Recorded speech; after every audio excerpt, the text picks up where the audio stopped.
Warning: the following podcast contains salty language that may not be appropriate for young ears. Hey, keto freaks. You picked a really good episode to listen to today. Dr. Jason Fung is with us, but before we talk to him, I want to tell you about Keto Fest 2017. Richard Morris and I, along with some other well-known wonks in the world of low-carb, high-fat, ketogenics, and fasting, are going to turn the entire town of New London, Connecticut, keto for a weekend. The weekend of July 14th through the 16th in 2017, to be exact. Keto Fest is not a conference. Conferences are for professionals. Festivals are for people. There will be lectures, yes, but also a town full of keto food. We're turning all the restaurants keto. We're talking about fathead pizza from a brick oven. Also, a pig roast, music, cooking lessons, bike tours, walking tours, lifting and fitness lessons, wine tastings. Oh yeah, that's more like it. On Friday night, I'm throwing an exclusive dinner party at my house, which we'll use as a fundraiser for Keto Fest. On Saturday, there'll be lectures at the Guard Theater. Ivor Cummins and Dr. Jeff Gerber will be there. Eric Westman said he'd like to come and speak, and more are signing up all the time. Saturday night is the Meat Fest outside on the Parade Plaza by the water. After dinner, we'll have a showing of The Widowmaker on the Guard Theater's 60-foot screen. On Sunday, we'll do all the other stuff in the town. We'll have the cooking lessons at the Spark Makerspace Kitchen, the bike tours, the walking tours, and all that. Doesn't that sound like fun? If you're interested in hearing more about it as plans take shape, go to ketofest.com and sign up for notifications.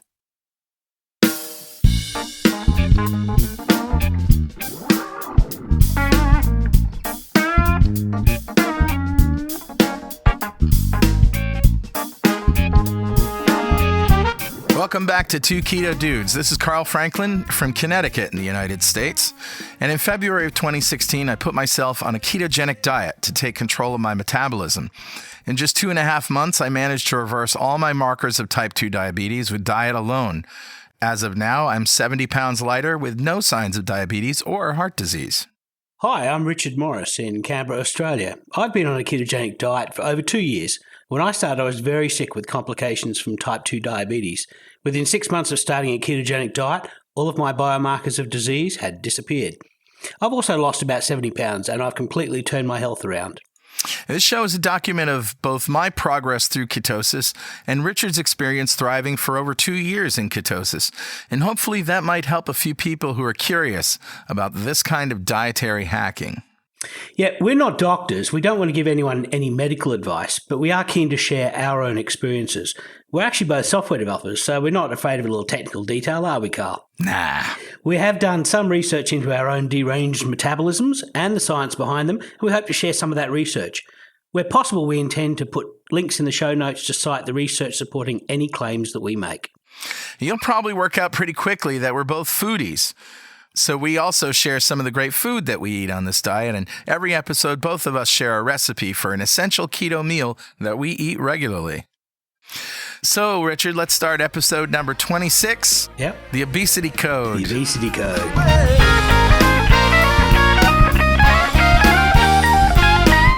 Maybe it's the Obesity Coders, because we're... Okay. Or the obese coders. Not anymore. The once were obese coders. Hey, we're just going to let Jason come right in here. And hi, Jason.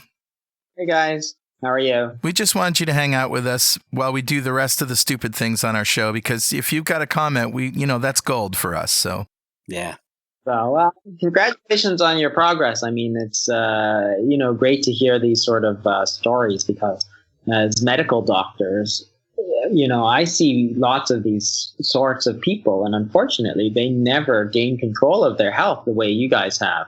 And this is the whole point of podcasts like this, is to help people understand that, yes, it is possible, and, to show them how to do it, right? And that's terrific what you guys are doing. And you must, in your practice, hear these same stories over and over and over again. Absolutely, and it's very gratifying to see, because what's interesting is that these sort of things where type 2 diabetes kind of goes in reverse is something that people are told is impossible, right? It's something that can't be done. And, in fact, many doctors have given up trying to coach their patients how to lose weight because they try it and they see that they don't lose weight. Of course, they don't understand that the strategy that they're using, which is cutting calories, low-fat diets, is really a very difficult way to lose weight. So when people don't lose weight, they think that it's like an impossible task, right? Because their strategy, which is the one that's taught to them and everybody else, right? Count your calories, exercise some more.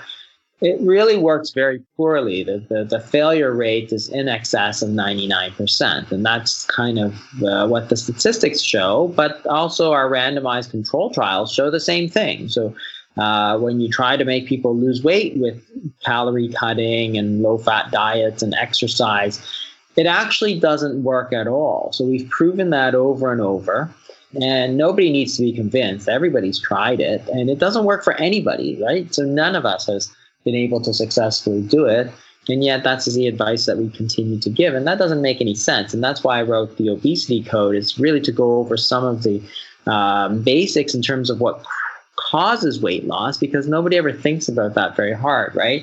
When they think about what causes weight loss, they think, well, what causes weight gain? Well, it's calories, right? Well, that's the wrong answer, because if you think it's about calories, then you're going to cut your calories. And we've done that and it's failed. So it's not about the calories, right? It's something different. It's actually a hormonal change. One of the main hormones involved is insulin, and ketogenic diets, like you guys follow. One of the main things that is advantageous is that it reduces insulin quite a bit, right? Yeah. Well, we're going to talk some more about that. But Richard, do we have any corrections or apologies from last week? Yeah, we do have one. We mentioned that muscle weighs more than fat. And, well, that's not precisely correct. Yeah. Muscle's really more dense than fat. That is the correct way to say it. That is the correct way to say it. 1 litre of muscle weighs more than 1 litre of fat, so that's true. But it's equally true to say 1 pound of fat takes up more space than 1 pound of muscle. So if you aren't losing weight on the scale, grab a tape measure and see if you've lost inches around your belly, because that's fat loss and muscle gain. Yeah. Before we get back to the talk about insulin with Dr. Fung, how did you do this week? Yeah, I've actually had a really good week. I've had my quarterly doctor visit, and I get a blood draw 4 times a year, every 3 months, and I get the basics, HbA1c to work out where my glucose control is at, and then I get a lipid panel. And this time, for the second time ever, I got my fasting insulin. Now, you remember 3 months ago, I've been on the ketogenic diet for over 2 years, and 3 months ago, my fasting insulin was 20 milli-units per litre, which is quite high. I mean, this is a high fasting insulin, and the analysis that the Path Lab put on my documentation was mild insulin resistance detected. The only thing I've changed in the 3 months was I've been doing extended fasting. Once a month, I fast for 3 days, 72 hours, and then I do endurance cycling. So I go out and cycle for about 100 kilometres. And I normally ride every week anyway, over 50 kilometres a week endurance cycling. But on those fasting days, I ride extra long.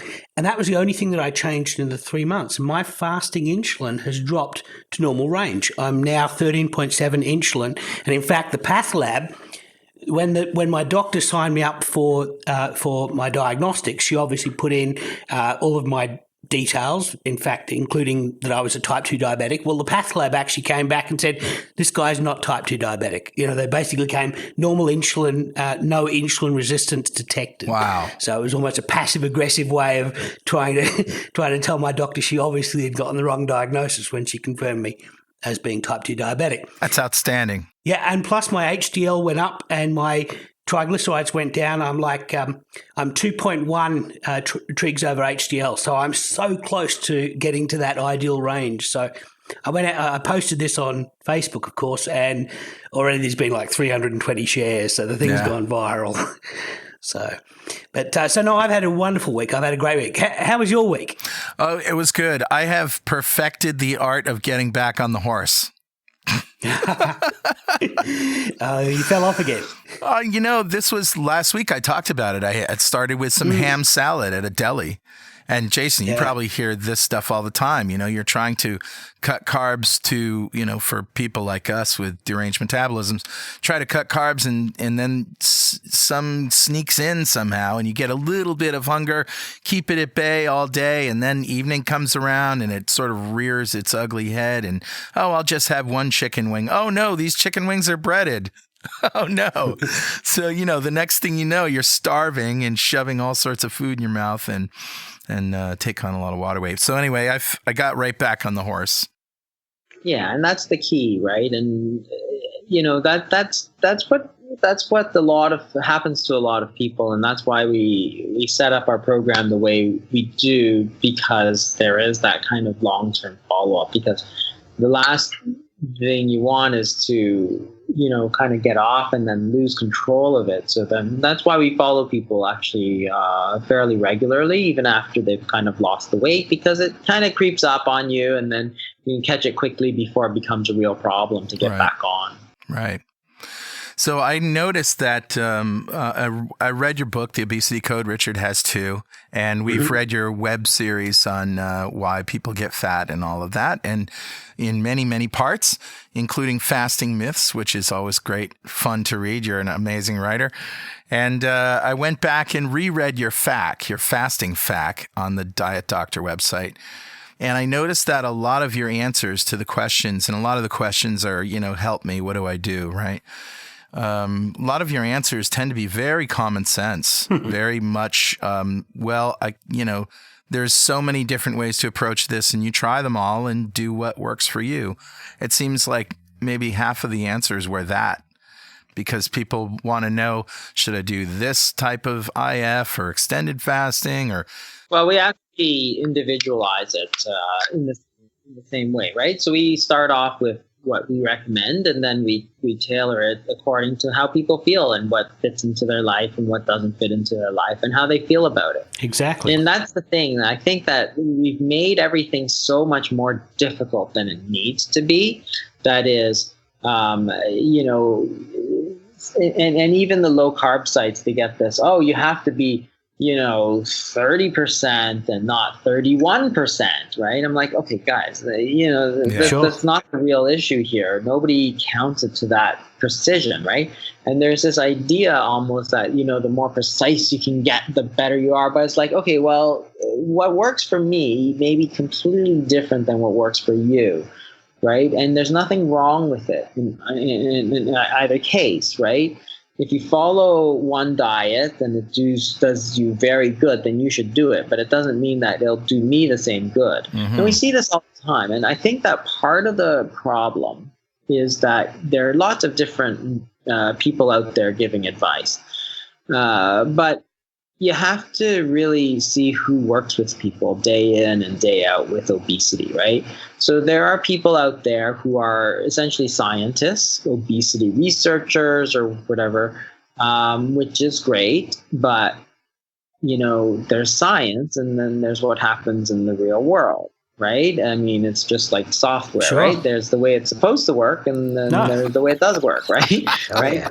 And there's Windows, right? And we all know what happens with Windows. So the thing is that Windows is supposed to work great, right? But it doesn't always. And that's the same thing with diets, right? So if you have no practical experience with working with people, so let's take an example of fasting. Very few people use it as a therapeutic tool, right? And I have no idea anymore why not. Yeah. It does a lot of good. But then there are people who scream from the sidelines, oh, women can't do it. Well, there are literally millions of women, Muslims, Buddhists, all these women throughout all of human history who have fasted, right? And they didn't die. And the cave women, when it was winter and they didn't eat, they didn't die. They had children later on, right? And so there are people screaming from the sidelines, oh, you can't do this. And women in fasting is one of the biggest myths. I get questions about that all the time. Oh, women can't fast because there's some website that said they can't fast. And I'm thinking, okay, so I have like hundreds of women fasting. And millions of women have fasted throughout history.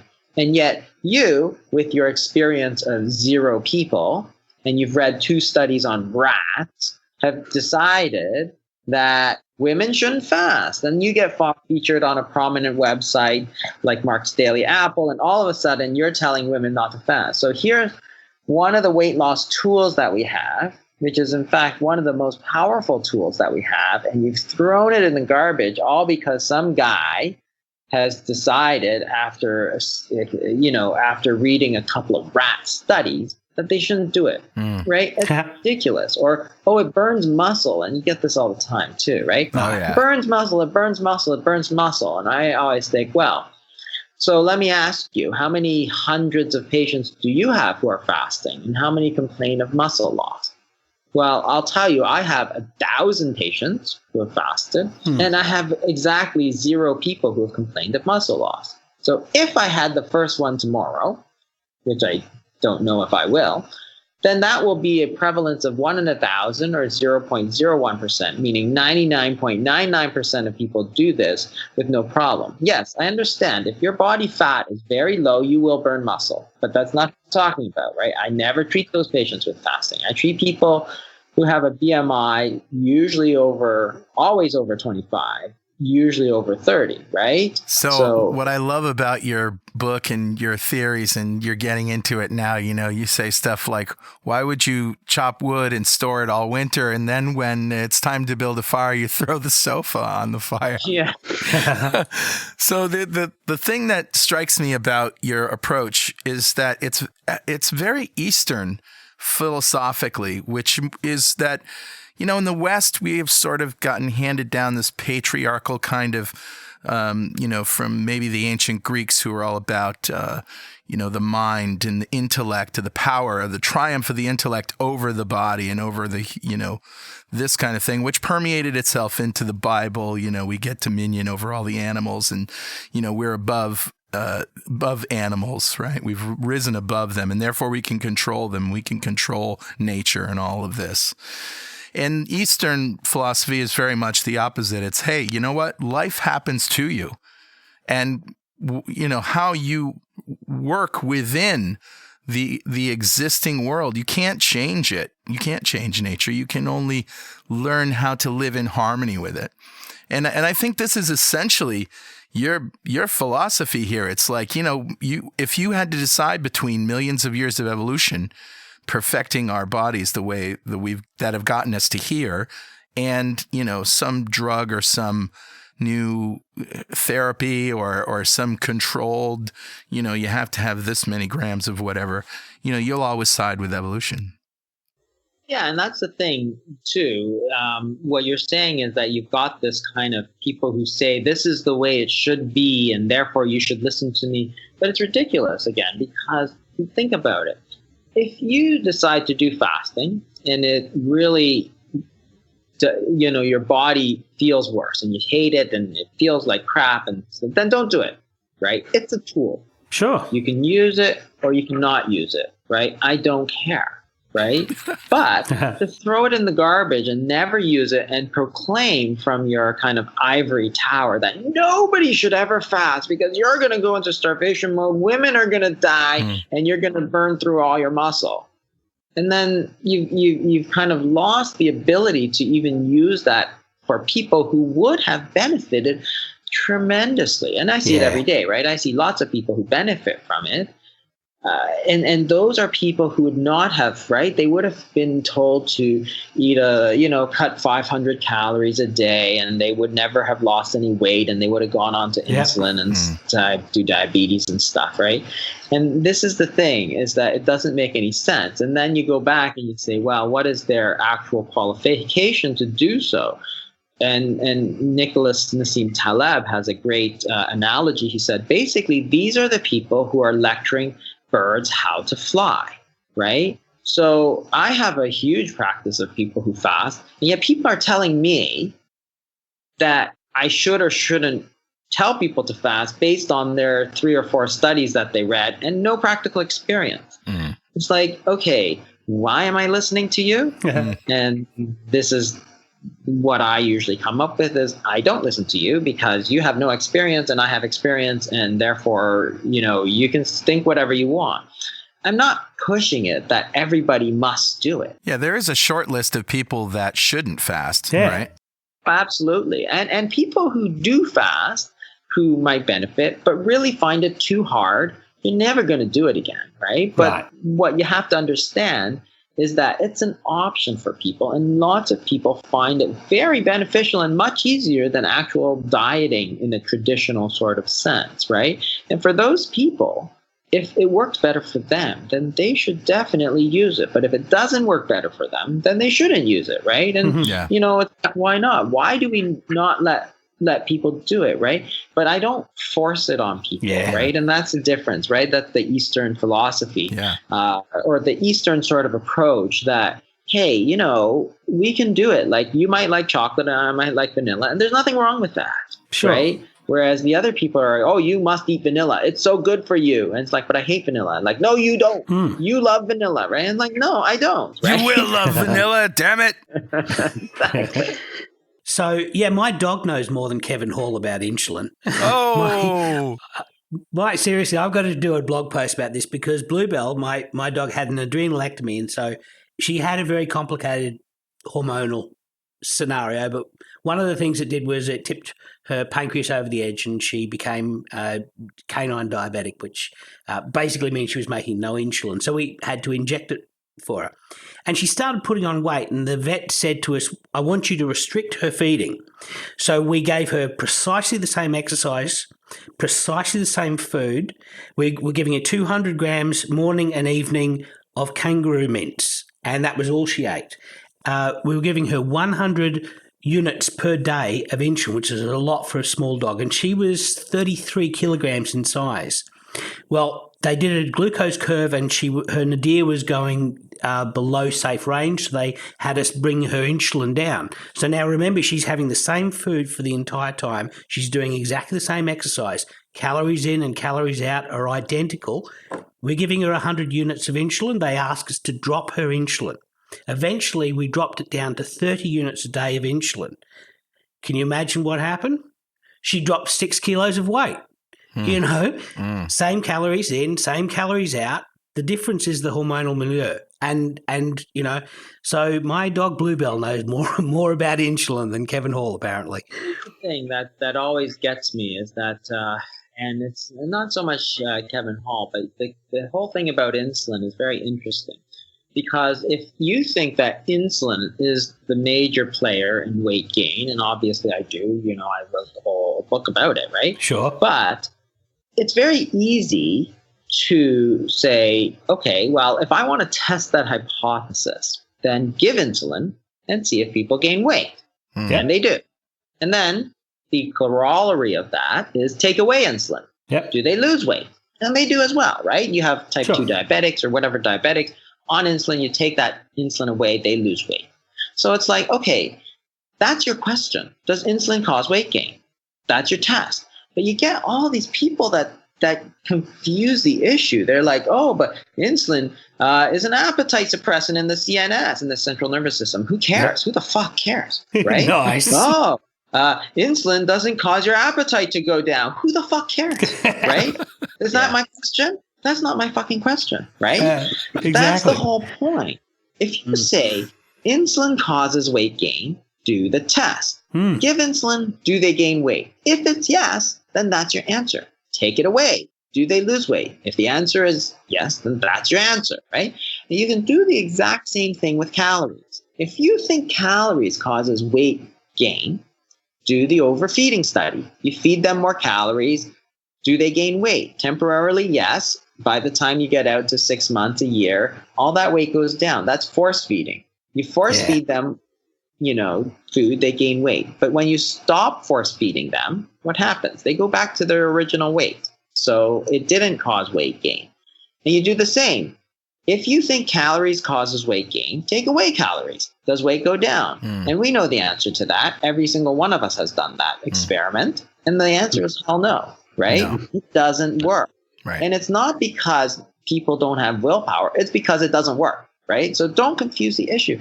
Because I see posts all the time, like James Krieger and Stephen Guyenet. They're like, oh, insulin doesn't cause energy expenditure. Insulin doesn't cause appetite suppressant. Insulin works like this in the CNS. If you give insulin to rats, I'm like, who who the fuck cares? Like, don't be an ass, right? Nice. Give insulin to people, see if they gain weight. Right. If they do, that's it, right? And don't make it more complicated than it has to be, right? And that's Occam's razor, right? People try to confuse you. Right. You've got to cut through all the kind of bullshit to get to the core, which is if insulin causes weight gain, then insulin is the problem, right? Yeah. Now that sets you up very easily to say, well, what is going to influence my insulin? And it's not just carbohydrates, right? That's where I differ from some of the other people with the carb insulin hypothesis, where they're saying that it's just carbs that causes insulin to go up and down. It's not, right? There's all kinds of other things that contribute, because you can eat a very carb-heavy diet and still have low insulin if you play around with some of these other factors. Yeah, in fact, I was looking through some of your sample plans. I guess there's a couple of pages in the back of an appendix in the obesity code where, a typical diet might look like this, and you have said this is just one of many. But yeah, I noticed yogurt with berries, all bran, things that have carbohydrates in them. And, it made me wonder that, I guess if you're really lowering your insulin with a 24-hour fast, then you can, after a while, tolerate these things. I guess does that make sense for somebody who's metabolically deranged like Richard and I? To me, it's all about the insulin, not about the carbohydrates. Sure. Right? So if you look at all bran, for instance, the actual how much insulin it stimulates is very low. So yeah, it may be carbohydrates, but it doesn't stimulate much insulin, right? So you have to look at an insulin index, not a glycemic index, for example, or just a carb counting. Because to me, the problem is insulin, right? And one of the things so other than carbohydrates, it's mostly the refined carbohydrates, which are very, very stimulating to insulin. And we all get that, sugar and white bread. Nobody kind of disagrees about the white bread and stuff, right? But the other thing is insulin resistance is a large player, because insulin resistance causes a lot of insulin to go up too. So you got to take care of that. And intermittent fasting, which deals with timing of meals, is something that's kind of specifically for that rather than total calories, right? So it's about giving your body a chance to have low insulin levels for long enough that you don't get all this kind of resistance, because in the long term, that resistance will play into hyperinsulinemia, which will play into weight gain. And that's why there's actually two important questions here, right? So there's the what to eat and there's the when to eat. And it turns out that we all talk about what to eat. You eat high fat, high carb, low carb.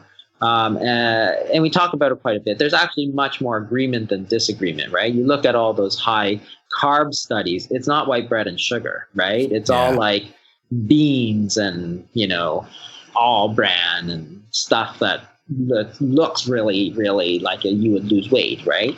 But it's not high carb in the way that most North Americans eat high carb, which is McDonald's and, Pizza Hut. Jason, what got you interested in the first place in fasting as a therapy? Yeah. Fasting is interesting in that I actually started treating patients with low carb diets when I started. It was not successful. It was much too complicated for a lot of people. Really? And then I thought for a little bit, I thought the point is not to lower carbs. The point is to lower insulin, right? So what's easier for people to understand is fasting, because there's a traditional heritage there in terms of people understanding from a religious, spiritual standpoint, and also even from a health standpoint. But right? Your journey naturally led you to fasting? Was there a moment when the light bulb went off? There was, actually, and I was talking to somebody, and we were talking kind of back and forth, and then we were talking eventually about fasting. It was actually about a cleanse, which is similar to a fast, right? Except they try and sell you some expensive product so that you can fast, right? Which I don't really believe in, but if it helps you, then great. Mm-hmm. So they're showing some great results. I thought, fasting, hey, that's really, really interesting. And then I thought for a second. At first I thought, well, that's really crazy, right? Fasting. I don't know about that, right? But then I thought, why not? Right? People have done it for thousands of years. Right. Why can't we do it? Like, what's wrong with fasting? So then that's when I thought, this is interesting, right? Fasting, you're going to eat zero, so you're going to lower your insulin levels maximally, right? Because all food does stimulate insulin to some degree, unless you eat almost pure fat, which most meals are not. You will stimulate insulin to some degree from the protein, for example.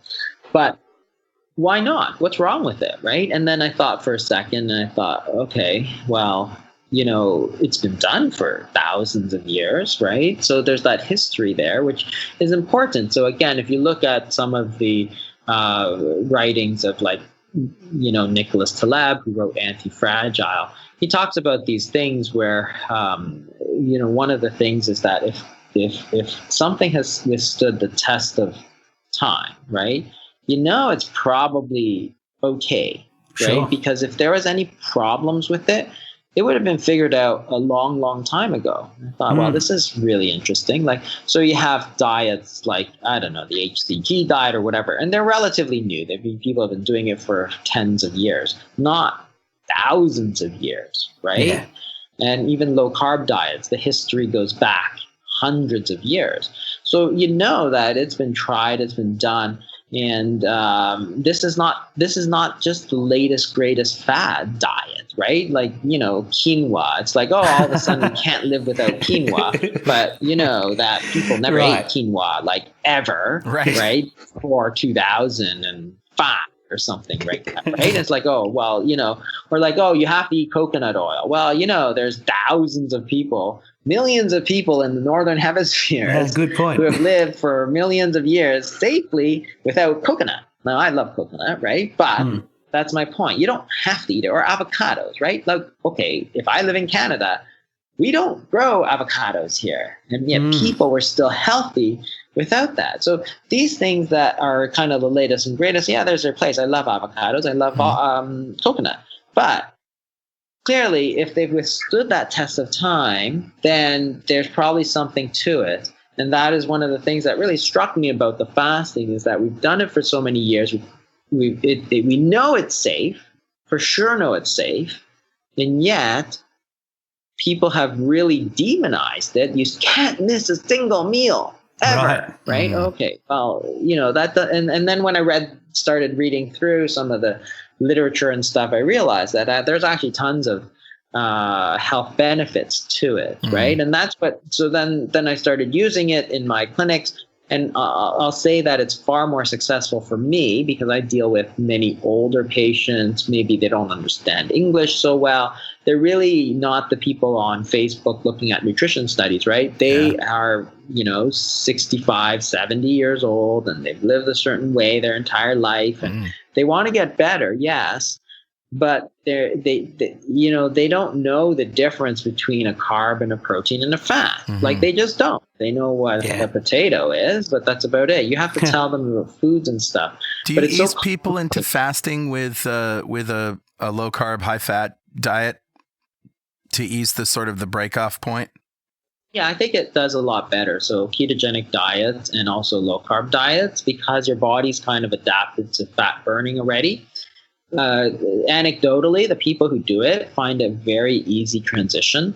Whereas if you go from a regular diet into fasting, it's a little bit more difficult. Yeah. So not that you can't do it. Lots of people do it, but it's easier from that. And this is the thing, right? So even if you're on a ketogenic diet, it's striking because it's like you may not be hungry. And it's like there's so many people, again, screaming at you, oh, if you're not hungry, you should eat.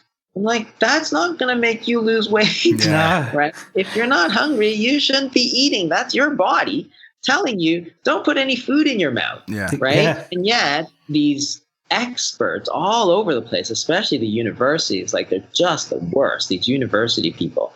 They really are clueless for the most part. Too much brain, not enough heart.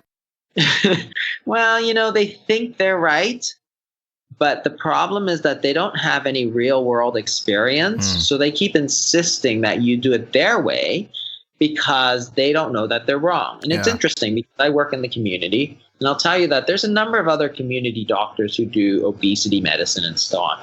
Every single one of them uses a low-carb diet. Why? Because it works. Like those people who use low-calorie diets, you're either out of business or you're so unsuccessful that you're going to do something else.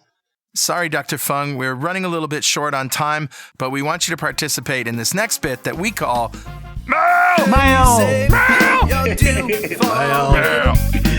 Well, Jason, I hope you don't mind answering a few questions. Is that okay?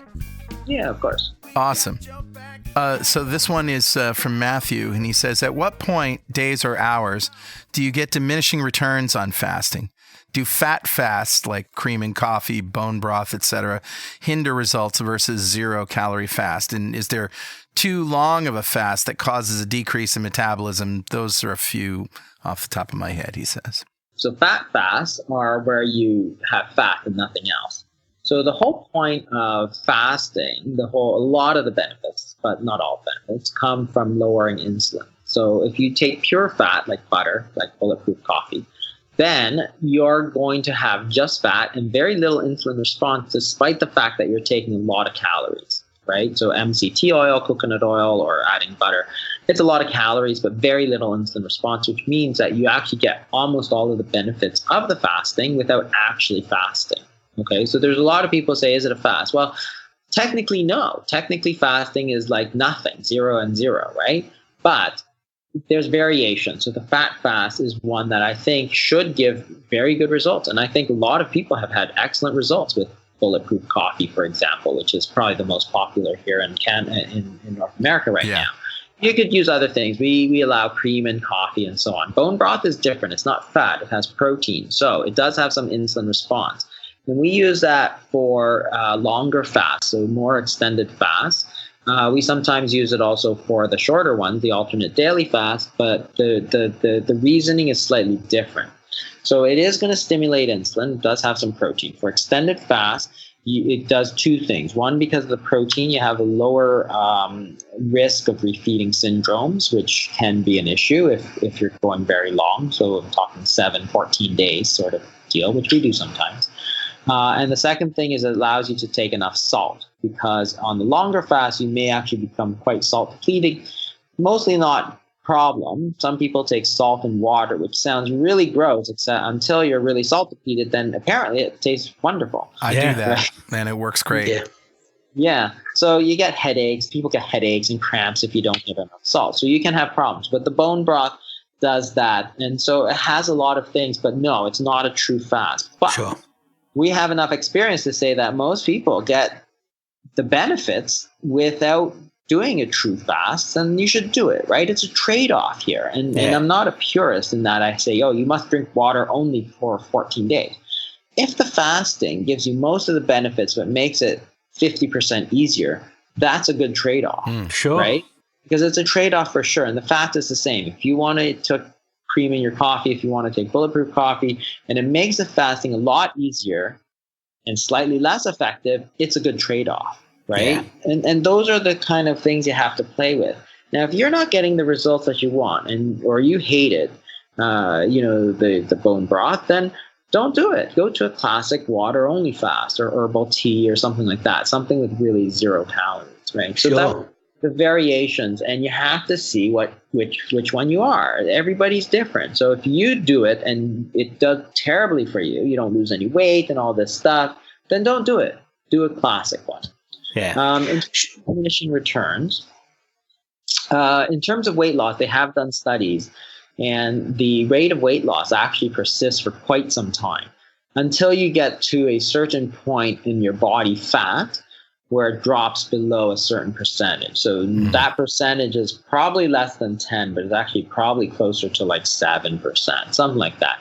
That's extremely low body fat. Right. So most people average is somewhere around 25, 30%.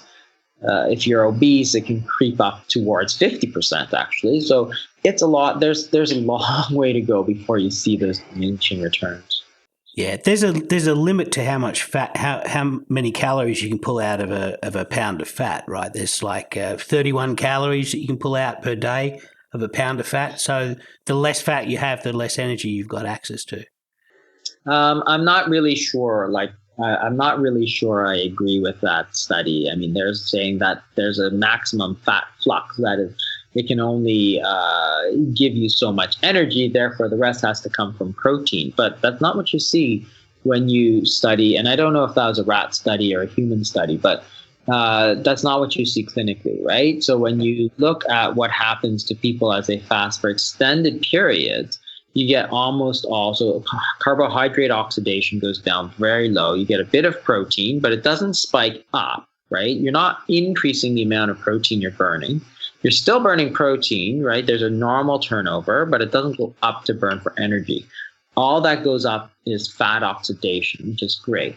So, the whole of this whole idea, there's a maximum amount, kind of flies in the face of logic, because there are people who fast for 90 days. So online, you can see these forums of people who decide to fast for 90 days, and you read the testimonials and stuff, and they're like, yeah, I feel terrific and stuff. And, they're clearly burning almost the same number of calories, right, for their basal metabolism that they were before. So this is what I mean, like to take one study and to say, oh, well, you will only burn this amount, therefore the rest is coming from protein. It doesn't jive with the actual facts when you actually see it, right? It's the same people who say, oh, bumblebees shouldn't be able to fly. We've proved it with our physics, and there they are flying around. It's like, oh, yeah, you got to know who to trust. Well, do you trust the people who are doing it, or do you trust the people who aren't doing it, but they say you shouldn't do it, right? It's like, you can choose which one. We trust you, Jason. So we have a question from Brenda Zorn, and she does intermittent fasting. She has a 2-hour feeding window. So she fasts for 22 hours during most days, and then she feeds for 2 hours during the day. And her question is that her daily protein requirement is about 100 grams, and folks are always freaking out on her that she eats all of that in one meal and that it can kick her out of ketosis. She doesn't actually have a blood ketone meter, so she doesn't really know, but she doesn't seem to have a problem with high blood glucose, and she continues to lose the weight. So she's really asking, does Dr. Fung have a recommendation for maximum protein in one meal? I mean, can you eat all of the protein that your body appears to need for maintenance? Can you eat all of that in one 2-hour window? I think you can. I mean, if does it kick you out of ketosis? Possibly, but you don't have to be in ketosis to lose weight, right? I mean, you don't have to be in ketosis to do well. It's one way to do well, but it's not the only way. So if she's doing well and doing it this way, then do it, right? If you stop doing well, then you may have to rethink it. The whole idea about protein is, I think that we've gone to this idea that more protein is good. I'm not sure that's actually true. I think that you need a certain amount of protein, but the amount of protein actually necessary, I think, is actually quite low. And you can look at traditional societies who eat, 70% carbohydrates, like the Okinawans and stuff, 70% carbohydrates. The traditional Chinese, which was rice and vegetables and stuff. Very limited amount of animal protein, and animal protein is more bioavailable. So, they do take some vegetable protein, but not a lot of protein. And I think that the amount of protein that we eat, all of us in North America, is actually probably 3 or 4 times what we actually need. And is it good or is it bad? That's the whole question. I actually think it's bad. So Dr. Ron Rosedale had given a talk at the last low carb meeting at Vail, which was really very interesting. And he was saying, if he comes to a low carb meeting and says he thinks the protein is as bad as the carbohydrates, right? It's like, that's an interesting way of thinking, although I agree with it, because that excess protein, of course, gets turned into glucose. You can't store protein as a storage form of energy, so it gets turned into glucose and then eventually into fat. So I think that, one, yes, you can take all that protein. Does it kick you out of ketosis? Possibly, but it matters very little. What matters in the end is getting the results that you want. So if you're losing weight and it is kicking you out of ketosis, why do I care, right? I don't really. The point is not to be in ketosis. The point is to lose weight and feel well, right? So you know that you're feeling well. You know that you're losing weight. Sure. So don't worry about it. Are you getting enough protein? Your body will tell you when you're not getting enough protein, right? You'll notice it. How does it do that?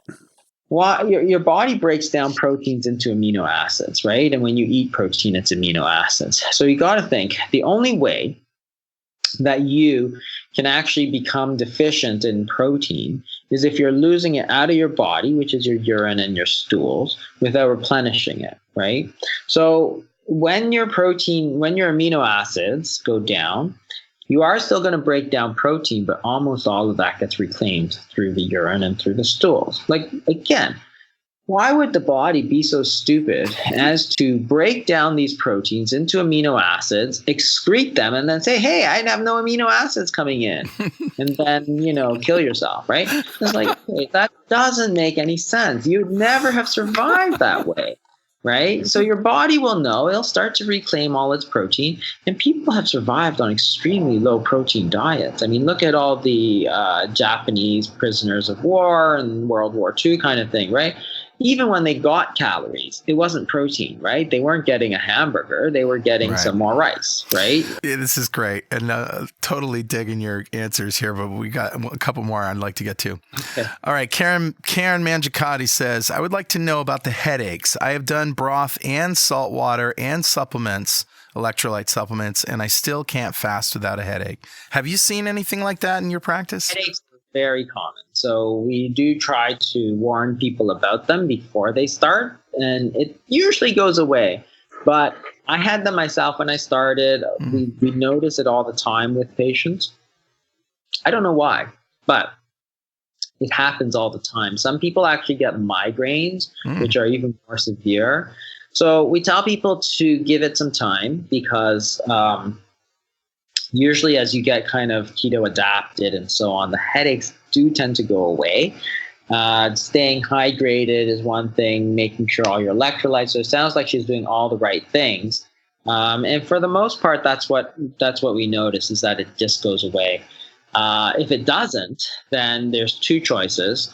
You can either kind of cut back your fasting into a shorter time slot, so 20 hours, 16 hours, whatever you can tolerate, right? So you have people who do 16/8 all the time and do very well, right?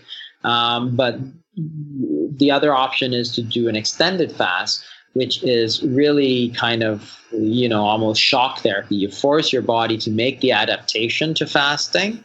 Yeah.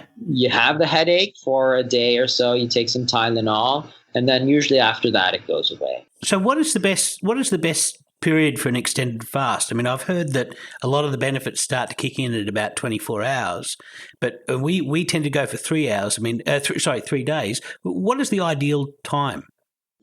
I'll tell you the worst extended fast is about 48 hours. And the reason is that much of the hunger peaks at day 2. So, and everybody says this, day 2 is the worst day. Day 3 is a bit better. Day 4 is better than that. Day 5 is better than that. By day 6, they say, I can go on forever like this, right? And that's what the secret of the hunger strikes are, right? They do these 30-day fasts for hunger strikes, and the people go, how you can do it? Well, by day 5, they could go on indefinitely. Why? Because their body is now fully adapted. They're basically eating their own fat, right? And that's it. So their metabolism is normal. They feel normal. They function normally.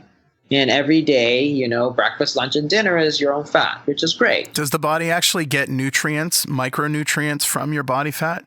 Like, you need the micronutrients, and we generally have people take a general multivitamin on extended fast, right? So most of the nutrients, again, it's the same. If you're talking about, say, zinc, your body will start to reclaim it after a while. But you don't want to get into a situation where you're worried about vitamin deficiency. We have people take a multivitamin. They're cheap.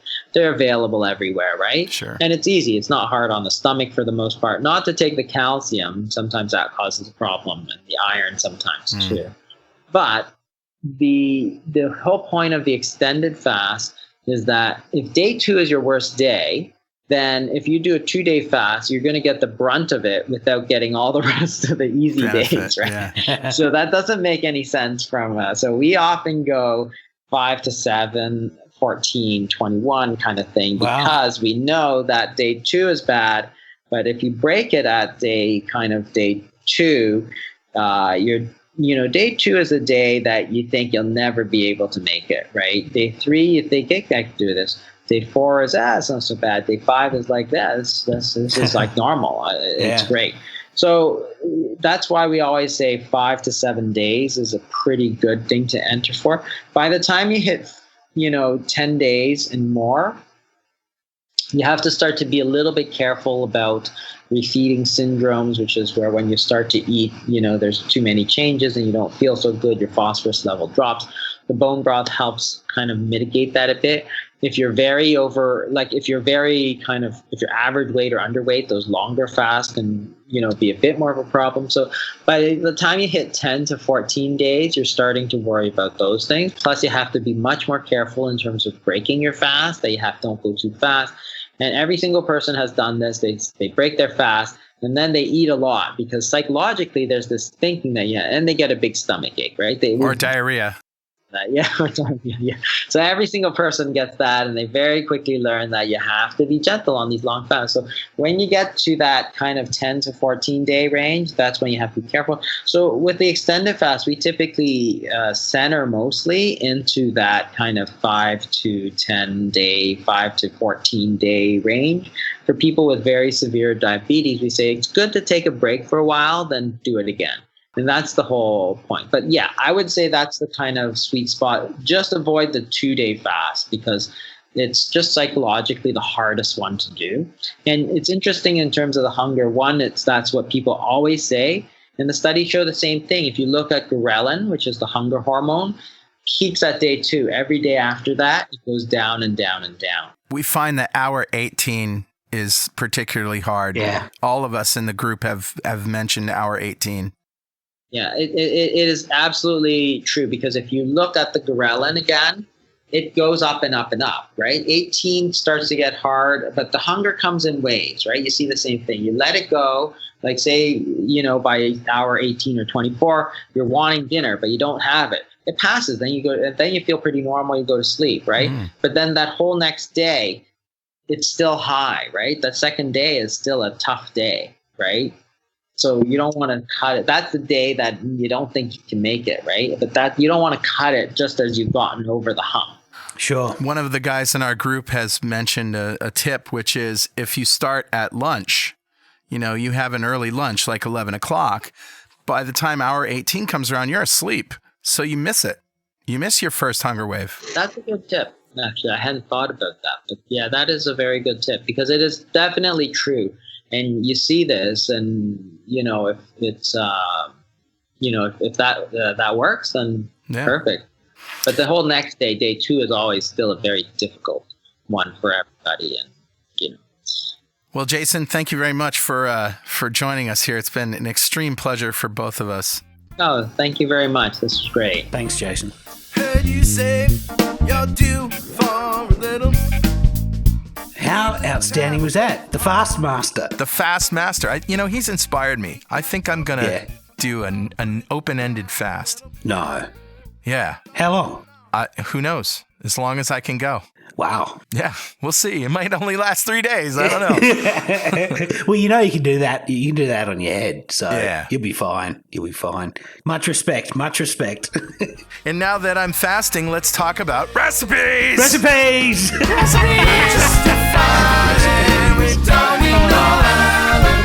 This is one of the problems with the Two Keto Dudes Facebook group is that people are fasting and then other people post all these great pictures of. I know, right? Makes them it's hungry. Outstanding.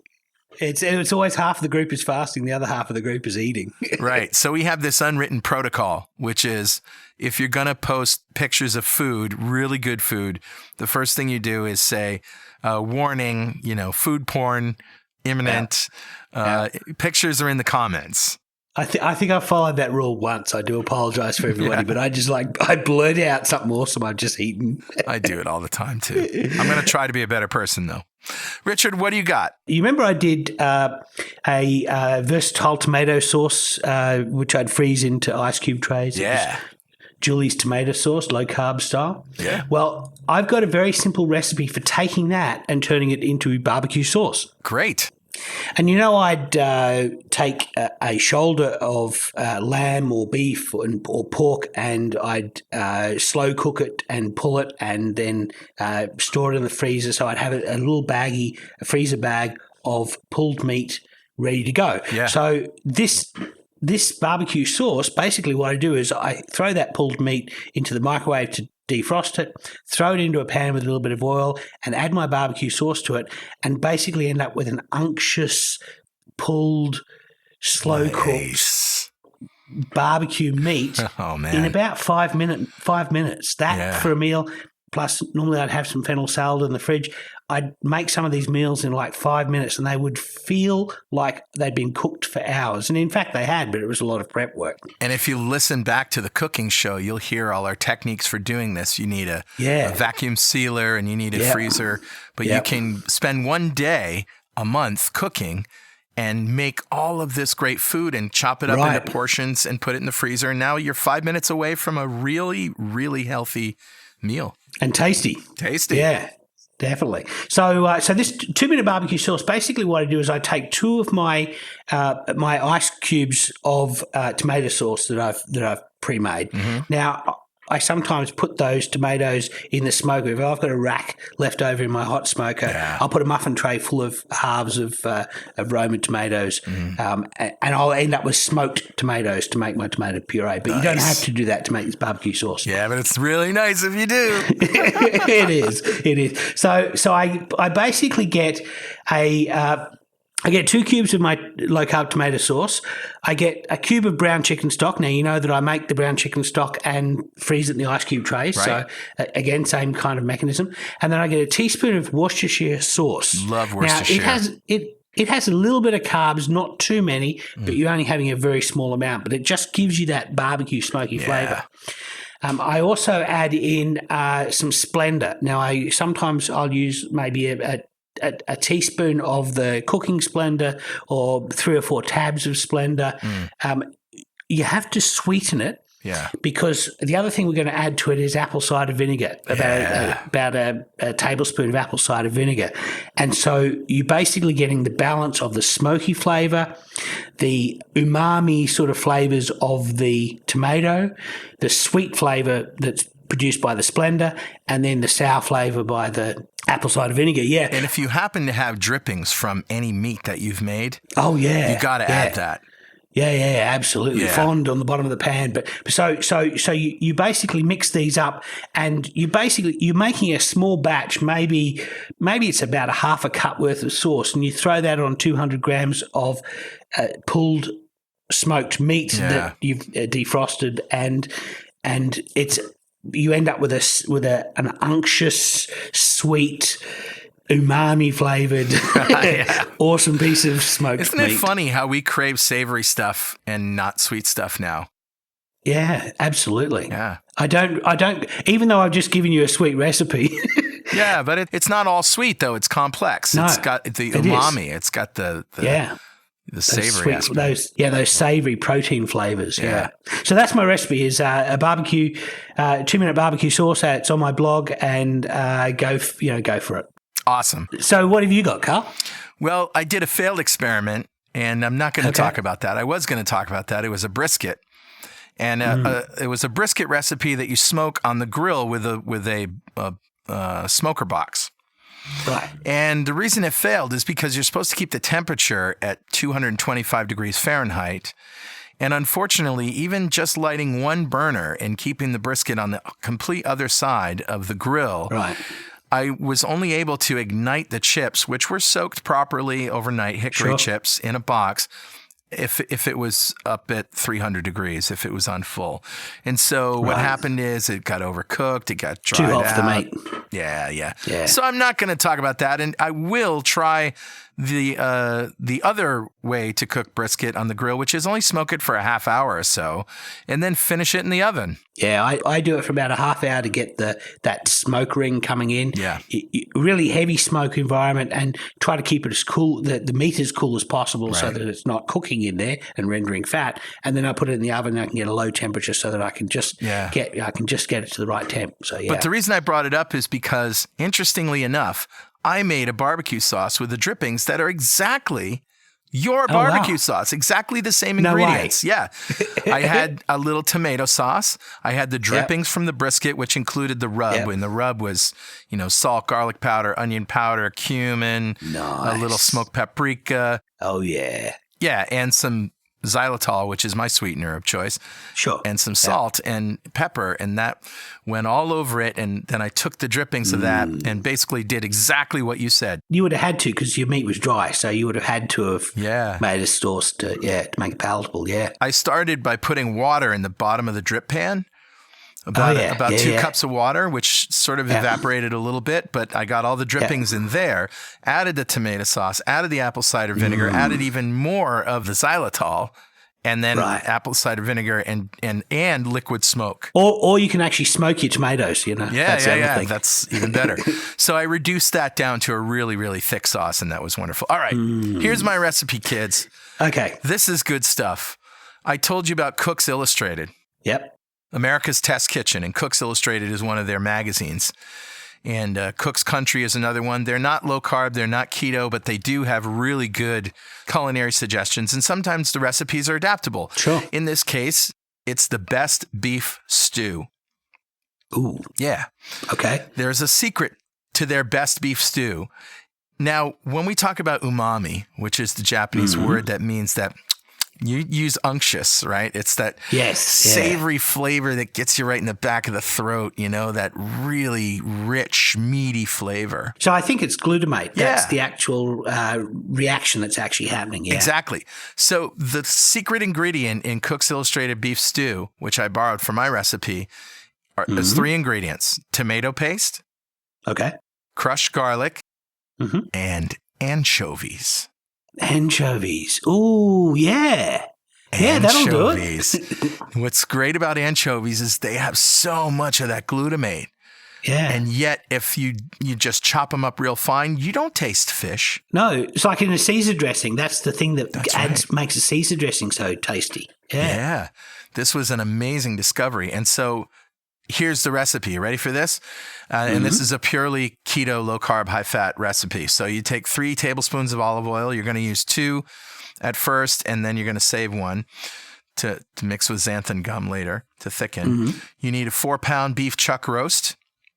Get it with all the fat on. Get it in one piece. Don't get it sliced up. You want to just go to your butcher and say, give me a 4-pound chuck roast. 4 ounces of salt pork. Salt pork is another one of those umami flavors, but rinse off the extra salt because you're really just interested. You're not in all the salt from the salt pork, but that flavor of salt pork. Okay. You're going to season it with 4 tablespoons or so of onion powder. You might use a little more if you need to. You can use onions if you like, but onion powder is more concentrated and there's less carbs. Yeah. Yeah. So that's why I use it. I find it's a different flavor. It's a different flavor profile from onions. Onions are hotter, sharper, and I like that sort of like a mellow. It's almost like a roast onion flavor. Yeah, almost. It's a roasted onion flavor. Exactly. That's why I like it. So you need also 2 cups of red wine, 2 cups of low salt chicken broth, or you can use the bone broth. If you're using bone broth, when you salt and pepper to taste, you're obviously going to add less salt, right? Yeah. A couple of bay leaves, 4 sprigs or more of fresh thyme, because thyme in beef stew is timeless, really. Delicious. And xanthan gum or guar gum or some other low-carb thickener. I've seen people use gelatin. Yeah. I use xanthan because it holds up to heat really well.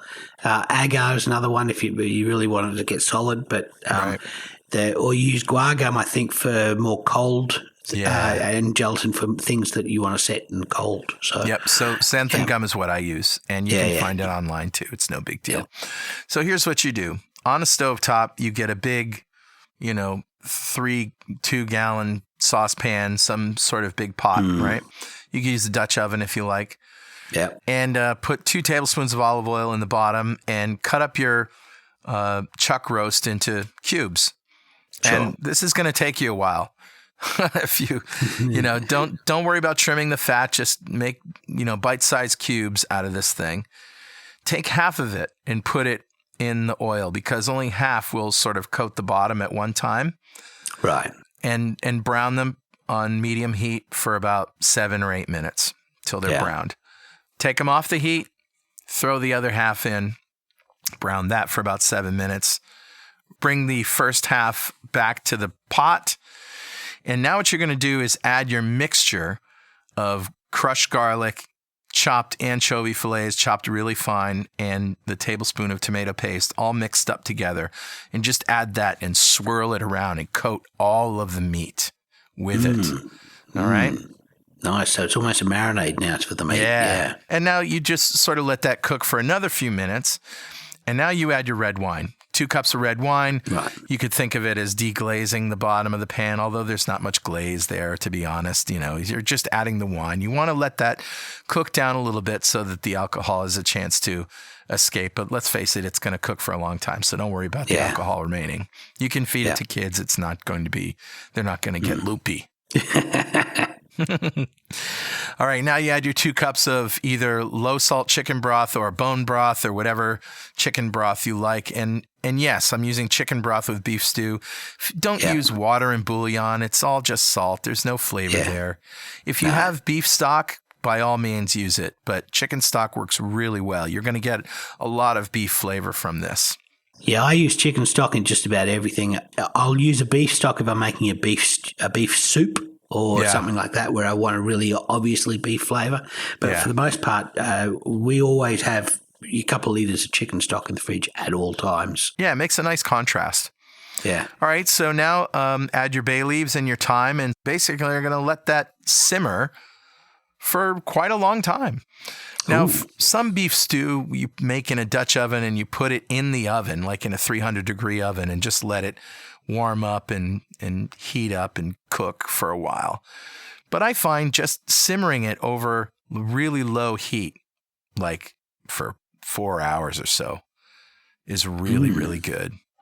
Nice. You're going to get it to reduce down a little bit, you know? And now after a few hours, maybe 4 hours, maybe 5 hours, it's reduced down a little bit. It's got the right flavor profile that you like, you know, taste it, salt, pepper to taste. Yeah. Add pepper if it needs pepper. Add salt if it needs salt. And now you take the tablespoon of xanthan gum and a tablespoon of olive oil and stir them up cold. And you're going to turn the heat off on your beef stew, because if the stew is too hot when you put in the xanthan gum, it's going to turn into little pebbles of goo. Ooh. Yeah. Okay. Yeah. So you get the rolling heat off. Yeah. And okay. Get the rolling heat. Let it sit out on the counter for a good hour. And now you're basically just going to drizzle that xanthan gum olive oil thing in and whisk it really good. Whisk it. It's incredible how quickly xanthan gum just it gels up. You think, I don't have enough. Oh, I've got too much. That's right. So you have to be really careful. You can't use too much. And I think a tablespoon is a good place to start with this. It just thickens it a little bit so that, you know, it's got that rich, meaty, thick consistency and great flavor. Yeah, the traditional way would have been to flour the beef before you start browning it off. And and so if you look at a traditional recipe, it says coat your beef with flour and then brown it off and then start your soup. That starts the thickening from the get-go. Right. But in a low-carb world, we obviously don't want to add flour unnecessarily to a meal. We don't really want it at all. So xanthan gum does this, but you have to add it at the end. You can't add it at the beginning because you'll break the gel. So exactly. So this is my go-to recipe for beef stew. I've fed it to my family for 6 years or so, and they never complained that it didn't have flour in it. Right. They love it. Yeah. That's a good recipe. That sounds almost like that combination of anchovies and garlic and tomato sounds almost like there's an old Roman recipe for making a sauce called garum, which is a sauce they added to everything. And they used rotten sardines and tomatoes and to make this sauce of theirs. So, yeah, that's fascinating. Yeah. And I can imagine there's a real umami flavor to it. Yeah, there was an urban legend that the Phoenicians, I think, had a rotten fish sauce that they used like ketchup. But it had a different name to it. But, well. That sounds outstanding. That sounds like a really delicious stew. So that's a show. We'd like to thank Dr. Jason Fung for coming on and definitely we should hear from him again. Yeah, thanks, Jason. Of course, if you have anything that you want to tell us, something we said wrong, something you don't agree with, or some more research that you found to support or refute anything we've said, send it by email to dudes@2ketodudes.com, or post it on our website, or come and hang out on the Facebook forum and tell us off. Right. And you can get to the Facebook forum at fb.2keto.com. Hey, a couple more links here. You can get to all our recipes by going to recipes.2keto.com. And if you're looking for a quick, concise list of research supporting the ketogenic diet, links.2keto.com. Of course, follow us on Twitter at 2ketodudes and on Instagram at 2ketodudes. We post pictures of food there that we don't necessarily share with the rest of the world and other things. We do. And Jason, why don't you take us out? Go fast yourself. Yeah. Yeah, booyah. We'll see you next time on 2 Keto Dudes.